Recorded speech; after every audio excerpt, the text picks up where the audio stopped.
2023 Royal Enfield Hunter 350 First Ride Review.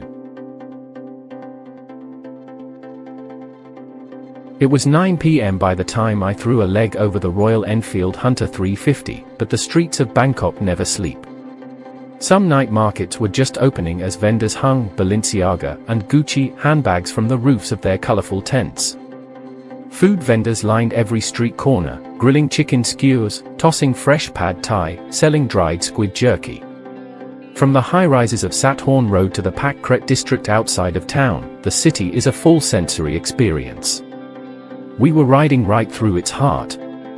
Motorcycle riding changes greatly based on location. Many US riders would consider my hometown of Los Angeles a mad mix of high traffic and lane splitting. Compared to Bangkok, Los Angeles is a lakeside cruise. To survive Bangkok traffic, one must act quickly, without hesitation. Luckily, the Hunter was designed for just this type of riding. The Hunter 350 is the third bike with Royal Enfield's SOHC single-cylinder 2-valve 349 cubic centimeters single, following the 2021 Meteor 350 and the 2022 Classic 350. The Meteor was designed to be more of a traditional cruiser model. The Classic, as the name implies, aims to evoke more of a vintage look and feel. And the Hunter seeks to be a more refined take on the platform without sacrificing character. Siddhartha Lal, CEO of Royal Enfield's parent company Eicher Motors, says, "We wanted it to be more modern without being generic." What does more modern mean to Royal Enfield? Other than styling, it means a more dynamic chassis. The Hunter is 21 pounds lighter than the Meteor and 30 pounds lighter than the Classic, but that feeling of weight reduction is amplified by weight placement and other chassis adjustments.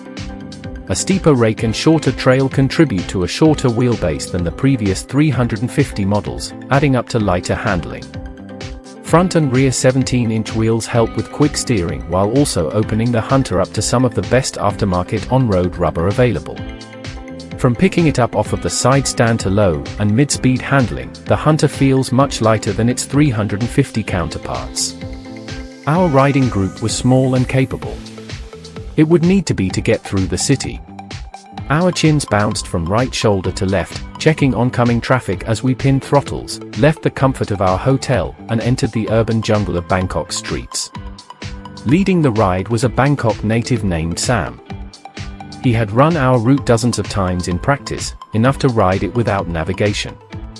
He was young, enthusiastic, and smiled often. I was confident following close behind him, which says a lot in this environment. At 6'4", I expected to be more cramped up on the Hunter than I was. My knees fit nicely into the knee dents on the gas tank and my arms reached the handlebar easily, but with enough distance to create a comfortable rider triangle. At 31.1 inches, the Hunter's seat is right between the Meteor and taller Classic. The seat is wide, thickly padded, and remained comfortable for the extent of our ride. Nowhere is Bangkok's unique riding more evident than when crossing through Chinatown.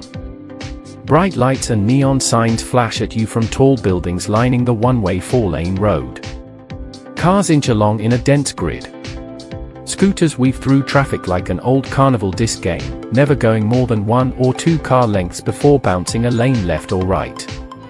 Sam was several cars ahead of me when I nearly bumped tires with a woman on a pink scooter, both of us following a man on a Honda Grom clone loaded with a 2-by-3-foot stack of boxes under a tarp. The Hunter felt balanced and agile while navigating the whole calamity. The bike changed direction quickly, never requiring a foot dab. Good throttle feel and feedback from the clutch lever made engine modulation easy in the critical low-speed range. The engine fires with a satisfying pop which could easily be heard above the gutter mumble of scooter engines, honking horns, and meat sizzling on sidewalk grills. Thailand has 3 seasons: hot, cool, and wet. Early August is the wet season, and humidity had been over 90%. Wild storms blew in and out of the city, shaking the trees and blasting the streets with waves of water. We were lucky enough to avoid serious rain on our ride, but the wet heat still meant most of us arrived drenched.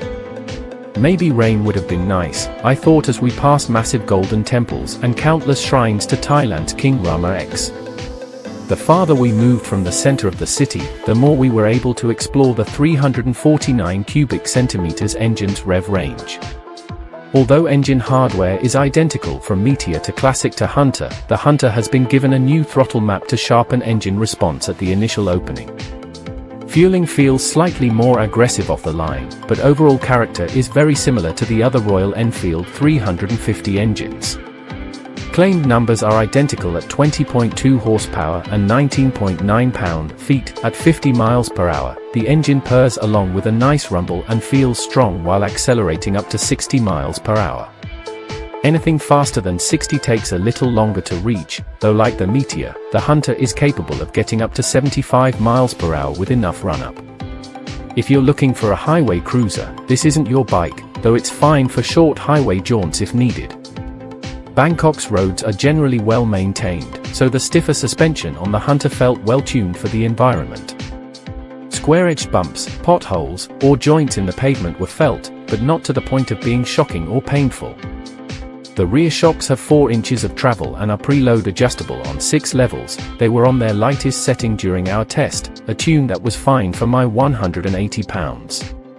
The non-adjustable 41mm fork was developed just for the Hunter and is more firm than the Classic and Meteor, which solved the brake dive issue we saw in our Meteor first ride review. Both rebound and compression damping were well tuned for my weight and a mildly aggressive riding style. We continued through the city, crossing bridges over canals and rivers, passing through busy metropolitan areas and through dark streets where people slept in their homes. It was after midnight when we arrived at Impact Speed Park, a sizable go-kart track on the edge of a small lake in the Pak Kret district. Bright lights shone down on the track as we pulled in and saw the group before us practicing. We would do 4 laps as a group before being sent out alone for 2 final laps.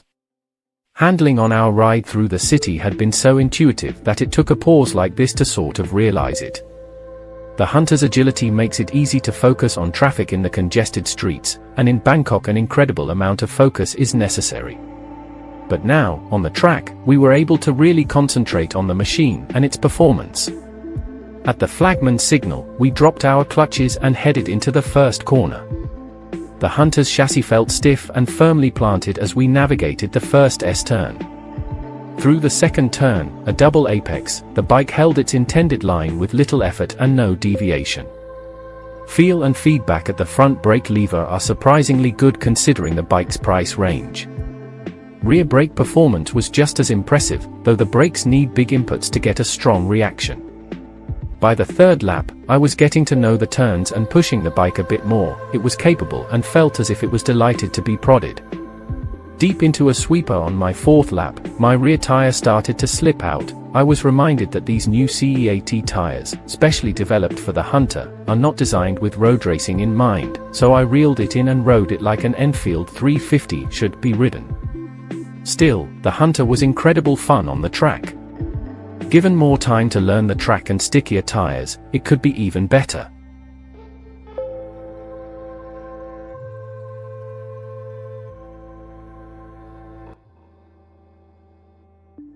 Thanks for watching. Drop a like, leave a comment, and don't forget to subscribe to watch more videos like this.